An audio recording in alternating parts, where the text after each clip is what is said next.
हाय। फिर से स्वागत है पाठशाला में। अभी नेक्स्ट जो क्लास है हमारा ये है वेक्टर अलजेब्रा का।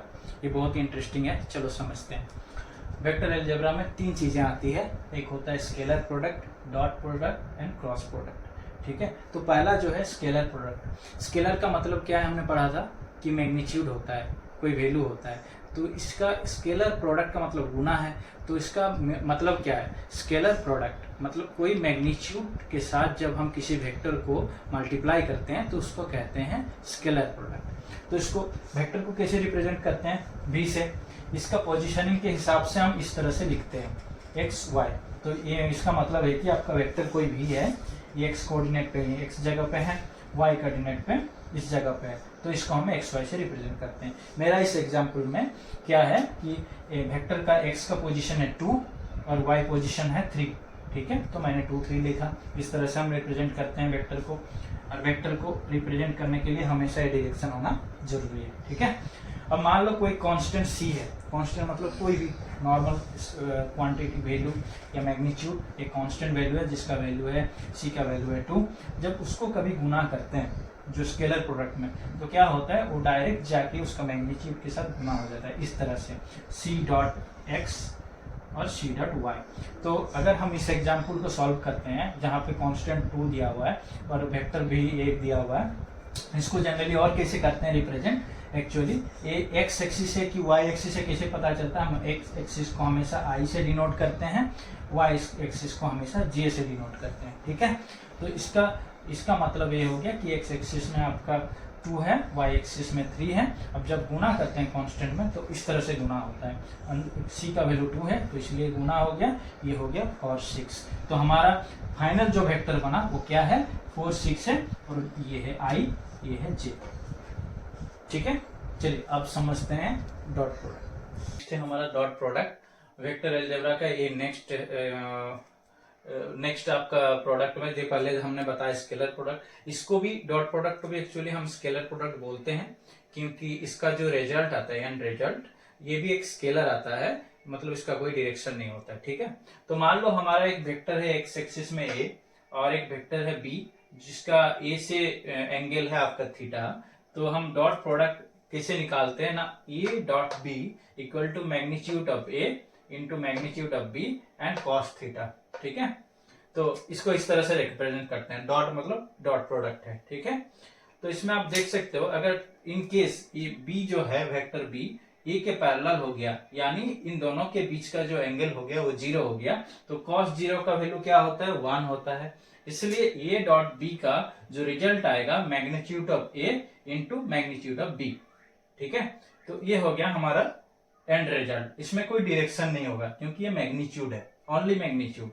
ठीक है, उसी तरह मान लो ये b अगर परपेंडिकुलर टू a हो जाए और 90 डिग्री बन जाए थीटा, तो क्या होगा, cos 90 का वैल्यू क्या होता है, 0। इसलिए a डॉट b बोथ का जब परपेंडिकुलर होगा तब डॉट प्रोडक्ट का एंड रिजल्ट क्या आता है, 0। ठीक है, अब इसका यूज क्या होता है, इसका एप्लीकेशन क्या है, ये डॉट प्रोडक्ट क्यों यूज करते हैं। तो इसका एक एप्लीकेशन का मैंने आपको एग्जांपल दिया, आगे जाके मैं इसको पढ़ाऊंगा डिटेल में। जैसे कि हम निकालते हैं कि work is equal to force dot product displacement. ठीक है, तो ये होता है हमारा वर्क का फॉर्मूला, आगे जाके इसको समझेंगे। तो work is equal to force into displacement, not into dot product. ठीक है, तो ये एक आपका एप्लीकेशन का मैं एप्लीकेशन बोलो या यूज बोलो, उसका एग्जांपल दिया हूं। आगे जाके जब इसको डिटेल में समझेंगे तब आपको ये समझ में आएगी कि एक्चुअली इसे किस तरह से डॉट प्रोडक्ट यूजफुल होता है हमारा वर्क निकालने के लिए।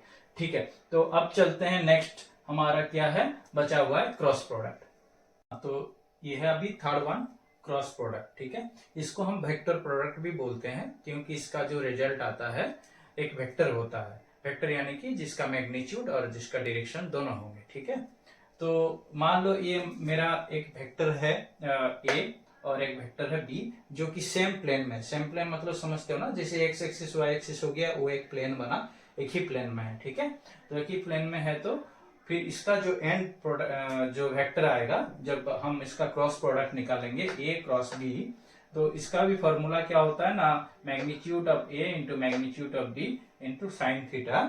और थीटा क्या है ना, और ए और बीच का जो एंगल है उसको बोलते हैं, उसको यहाँ पे यूज करते हैं। ठीक है, तो ये हो गया क्रॉस प्रोडक्ट का फॉर्मूला। अब क्या होता है, जब ये मैंने क्या बोला कि जैसे ही क्रॉस प्रोडक्ट निकालते हैं वो एक वेक्टर होता है। तो मान लो कि वो वेक्टर हमारा सी है, ठीक है, और एक्चुअली सी का क्योंकि ये वेक्टर है तो इसका तो मैग्नीट्यूड तो A module of A into module of B होगा, बट इसका डायरेक्शन क्या होगा ना, डायरेक्शन हमेशा ए और बी के प्लेन का परपेंडिकुलर होता है। ठीक है, तो इसका डायरेक्शन निकालने का एक रूल है जिसको राइट हैंड रूल बोलते हैं। इसको कैसे करना है बताता हूं मैं। जैसे ये मेरा ए के डायरेक्शन में आप अपना हाथ रखो, जैसे मेरा वेक्टर ये है, यहाँ पे मैंने हैंड रखा, फिर क्या करना है, ये की तरफ किया मैंने हैंड, फिर इसको ऐसे करके घुमाना है। ठीक है, ये बी के तरफ ऐसे किया, ऐसे किया, ऐसे घुमाया। ठीक है, देखो ऐसे करना है ए के तरफ, फिर जिधर मेरा बी है उसके तरफ मेरा फिंगर्स मूव होंगे। ठीक है, ऐसे रोटेट किया तो मेरा थंब ऊपर तरफ जा रहा है, यानी कि मेरा जो सी वेक्टर है ए और बी के परपेंडिकुलर इस डायरेक्शन में जा रहा है। मान लो ये मेरा प्लेन है जिसमें ए और बी है, तो ऐसे करके मैंने ए के तरफ फिंगर को पहले पॉइंट करना है, फिर बी के तरफ मोड़ना है, तो जो मेरा थंब दिखाता है वो डायरेक्शन हो गया सी का। ठीक है, तो ये हमेशा याद रखना कि ए और बी जब एक प्लेन में है उसके परपेंडिकुलर ही मेरा सी वेक्टर आएगा। ठीक है, तो इसमें आप देखो तो जो कि फॉर्मूला है इसमें module of A into module of B into sine theta, तो ये ए क्रॉस बी का वैल्यू 0 कब होगा, जब हमारी थीटा 0 हो जाएगी, तब साइन थीटा का वैल्यू भी 0 हो जाएगा। तो उस केस में इसका कंप्लीट जो रिजल्ट आएगा वो 0 होगा, मतलब जब ए और बी पैरेलल हो जाएंगे तब इसका वैल्यू 0 आएगा, क्रॉस प्रोडक्ट। ठीक है, और जब ए और बी एक दूसरे के परपेंडिकुलर होंगे तो क्या होता है, साइन थीटा का वैल्यू क्या हो जाता है, साइन 90 का वैल्यू क्या हो जाएगा, मतलब थीटा जब ये जब बी जब परपेंडिकुलर हो जाएगा तो theta equal to 90, so A cross B will be module of A into module of B into sine 90। Sine 90 मतलब 1 हो गया, तो इसका जो मैग्नीट्यूड बचेगा वो magnitude of A into magnitude of B होगा। तो इसको हम थर्ड वेक्टर बोल रहे हैं, सी। ठीक है, क्योंकि वेक्टर बोल रहे हैं क्योंकि इसका खाली मॉड्यूल नहीं, ये जो वैल्यू आएगा ये तो हो गया मैग्नीट्यूड, तो उसका कुछ डायरेक्शन भी होगा। डायरेक्शन कैसे निकालना है ना, राइट हैंड रूल से, which will be perpendicular to A and B. ठीक है, अब इसका एप्लीकेशन क्या है, इसका यूज क्या है, क्या होता है क्रॉस वेक्टर। ठीक है, क्रॉस प्रोडक्ट। ठीक है, तो ये एक्चुअली बेसिकली क्या करता है ना, जो वेक्टर ए और वेक्टर बी से जो एक पैरेललोग्राम बनता है उसका एरिया निकालता है।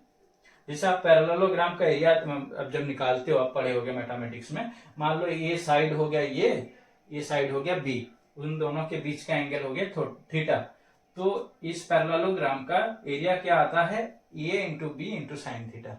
ठीक है, तो ये इसका एक एप्लीकेशन का एग्जांपल है कि क्रॉस प्रोडक्ट कब यूज करते हैं। तो बेसिकली क्रॉस प्रोडक्ट आपका ए और बी वेक्टर का पैरेललोग्राम का एरिया देता है। ठीक है, तो होप आपको समझ में आया होगा। तो अभी हम डॉट प्रोडक्ट और क्रॉस प्रोडक्ट के बीच में डिफरेंस एक देख लेते हैं, क्योंकि ये कभी कभी पूछता है। इवन तो आपको पूरा समझ में आया होगा कि डॉट प्रोडक्ट क्या है, क्रॉस प्रोडक्ट क्या है, मैं जस्ट ए बेसिक डिफरेंस मैंने नोट डाउन किया है। तो डॉट प्रोडक्ट और क्रॉस प्रोडक्ट का नॉर्मल डिफरेंस क्या है कि A dot B equal to magnitude of A into magnitude of B and cos theta, जो कि डॉट प्रोडक्ट के केस में। सेम थिंग अब क्रॉस प्रोडक्ट में क्या होता है, यहाँ पे सिर्फ कॉस थीटा के जगह में साइन थीटा यूज होता है। ठीक है, फॉर्मूला में बस ये डिफरेंस है, ये पहला डिफरेंस है। सेकंड डिफरेंस ये है कि हमारा डॉट प्रोडक्ट में जो फाइनल रिजल्ट आता है वो एक स्केलर क्वांटिटी होता है, यानी कि खाली मैग्नीट्यूड होता है। ठीक है, और क्रॉस प्रोडक्ट का जो फाइनल रिजल्ट आता है वो एक वेक्टर क्वांटिटी होता है, मतलब इसका मैग्नीट्यूड के साथ डायरेक्शन भी होता है। ठीक है, और थर्ड डिफरेंस ये है कि हमारा जो डॉट प्रोडक्ट है वो कम्यूटेटिव लॉ को फॉलो करता है, यानी कि ये लॉ क्या कहता है कि A dot B equal to B dot A होता है। क्यों होता है, क्योंकि इसमें हम मैग्नीट्यूड से मतलब है, डायरेक्शन से कोई मतलब नहीं है। तो आप ए का मैग्नीट्यूड से बी का मैग्नीट्यूड को गुना कर दो, जो आएगा बी का मैग्नीट्यूड के साथ ए का मैग्नीट्यूड को गुना करोगे भी तो वही आएगा, इसीलिए ये ट्रू होता है। सेम थिंग क्रॉस प्रोडक्ट में ट्रू नहीं होता है। क्यों नहीं होता है, क्योंकि ए और बीच का जो एंगल होता है वो बी और ए के बीच का एंगल में डिफरेंस होता है। मान लो फॉर एग्जांपल कि एक जगह पे जो मान लो ये दोनों का ए मान लो कि सॉरी